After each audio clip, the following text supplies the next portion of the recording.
വൈശ്യൗവാച സമാധിർനാമ വൈശ്യോഹം ഉത്പന്നോ ധനിനാം കുലേ പുത്രദാരേർനിരസ്തശ്ച ധനലോപാദസാധുഭി വിഹീനസ്വജനൈർദാരേ പുത്രൈരാദായ മേധനം. വൈശ്യ ഉവാച, വൈശ്യൻ പറഞ്ഞു, സമാധിർനാമ വൈശ്യോ അഹം ഉത്പന്നോ ധനിനാം കുലേ പുത്രദാരേർ നിരസ്തശ്ച ധന ലോഭാത് അസാധുഭി വിഹീന സ്വജനേർദാരേ പുത്രൈരാദായ മേധനം. അഹം ഞാൻ സമാധി നാമ വൈശ്യ, സമാധി എന്നു പേരുള്ള ഒരു വൈശ്യനാണ്. ധനിനാം കുലേ ഉൽപ്പന്ന, ധനവാന്മാരുടെ കുലത്തിലാണ് ഞാൻ ജനിച്ചത്.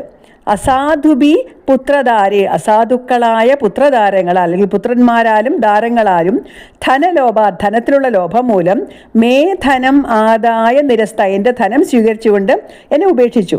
സ്വജനെ, സ്വജനങ്ങളാലും ദാരേ, ദാരം എന്ന് പറഞ്ഞ ഭാര്യ, ഭാര്യയാലും പുത്രേ, പുത്രന്മാരാലും വിഹീന, ഞാൻ കൂടാത്തവനായി. അപ്പോൾ വൈശ്യൻ എന്താണ് മറുപടി പറഞ്ഞത്? ഞാൻ സമാധി എന്നു പേരായ വൈശ്യനാണ്, ധനവാന്മാരുടെ കുലത്തിലാണ് ജനിച്ചത്. അസാധുക്കളായ ഭാര്യാപുത്രന്മാർ ധനലോഭം നിമിത്തം എൻ്റെ ധനം അപഹരിച്ചുകൊണ്ട് എന്നെ ഉപേക്ഷിച്ചു. സ്വജനങ്ങളും ഭാര്യയും വെടിഞ്ഞ ഞാൻ ആപ്തബന്ധുക്കളാൽ ഉപേക്ഷിക്കപ്പെട്ടവനായി എന്ന് സൂചിപ്പിച്ചു. വനമഭ്യാഗതോ ദുഃഖീ നിരശ്ചസ്താപ്തബന്ധുഭി സോഹം ന വേദ്മി പുത്രാണാം കുശല അകുശലാത്മികാം പ്രവൃത്തിം സ്വജനാനാഞ്ചാം ദാരാണാം ചാത്ര സംസ്ഥിതാം കിം नु തേഷാം ഗൃഹേ ക്ഷേമം അക്ഷേമം കിം नु സാമ്പ്രതം കഥം തേ കിം नु സദ്വൃത്താം ദുർവൃത്താ കിം नु മേ സുതാം.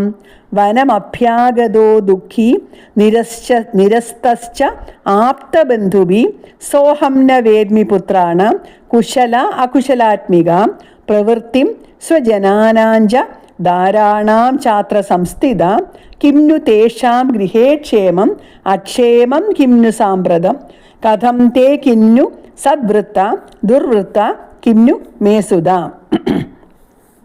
ആപ്തബന്ധുബി നിരസ്ത, ആപ്തബന്ധുക്കളാൽ ഉപേക്ഷിക്കപ്പെട്ടവനായിട്ട്, ദുഃഖീച്ച, ദുഃഖിതനുമായിട്ട്, വനം അഭ്യാഗത, വനത്തിൽ വന്നു ചേർന്നവനായി, സാഹം, ആ ഞാൻ, അപ്രകാരമുള്ള ഞാൻ, അത്ര സംസ്ഥിത, ഇവിടെ സ്ഥിതി ചെയ്യുന്നവനായി അല്ലെങ്കിൽ ഇവിടെ ഇരുന്നു കൊണ്ട്, പുത്രാണാം സ്വജനാനാം ച ദാരാണാം ച, പുത്രന്മാരുടെയും സ്വജനങ്ങളുടെയും ദാരന്റെ ഭാര്യയുടെയും കുശല അകുശലാത്മികാം പ്രവൃത്തിയും, കുശലരൂപമായും അകുശലാത്മകമായുള്ള പ്രവൃത്തിയെ, അവർക്ക് കുശലമാണോ അല്ലയോ എന്ന വാർത്തയെയും, സാമ്പ്രതം തേഷാം ഗൃഹേ ക്ഷേമം കിം नु, ഇപ്പോൾ അവരുടെ ഗൃഹത്തിൽ ക്ഷേമമാണോ അക്ഷേമം കിം नु, അക്ഷേമമാണോ, തേ മേ സുത, എൻ്റെ ആ പുത്രന്മാർ, സദ്വൃത്ത കിം नु, സദ്വൃത്തന്മാരാണോ, ദുർവൃത്ത കിം नु, ദുർവൃത്തന്മാരാണോ, കഥം എന്ത്, ന വേദ്മി, ഞാൻ അറിയുന്നില്ല. ആപ്തബന്ധുക്കളാൽ ഉപേക്ഷിക്കപ്പെട്ടവനായിട്ട് ഈ വനത്തിൽ വന്നു ചേർന്ന ഞാൻ ഇവിടെ ഇരുന്നു കൊണ്ട് പുത്രന്മാരുടെയും സ്വജനങ്ങളുടെയും ദാരങ്ങളുടെയും കുശലരൂപമോ അകുശലരൂപമോ ആയ വാർത്ത അറിയുന്നില്ല. അവരുടെ ഗൃഹത്തിൽ അവർക്ക് ക്ഷേമമാണോ അക്ഷേമമാണോ എന്നറിയുന്നില്ല.